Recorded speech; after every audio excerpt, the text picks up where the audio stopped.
কি রে কি করছিস? গণেশের এইগুলো কেটে দিচ্ছি। তুই গণেশের চুল কাটছিস? কি ডাকিস তুই জানি? গণেশ। গণেশা না কি জানি ডাকিস? গণেশা। দেখো সবাই আদিশ কি করছে। আদিশের গণেশাকে টাকলা বানিয়ে দিচ্ছে দেখি। কই এমনি এই জল দেখা যায় না। এটা খুললি কেন? এটা ভালোই তো লাগতো থাকলে। কেমন লাগতো দেখি, দেখা তো থাকলে পরে কেমন লাগতো। দেখবে ওর কপালটা দেখা যেত না। ও ওর কপালটা দেখা যেত না। ও তোমার কে হয়? গণেশা। গণেশা তোমার কে? গণেশ ফ্রেন্ড। এখন তুমি ওকে বসে চুল কাটছো। আজকে কি বার? আজকে চুল কাটা যায়নি কি? তাও রাত্রেবেলা ব্যথা পাবে নি কেচি দিয়ে যে কাটছো? না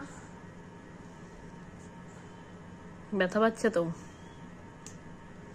কেচি তুমি মানে তুমি এটা কাটতেও পারো কেচি দিয়ে। আজকে সকালে জানি কি বলছিলি, কি দিয়ে কাটবি? না কেচি না কি জানি বল।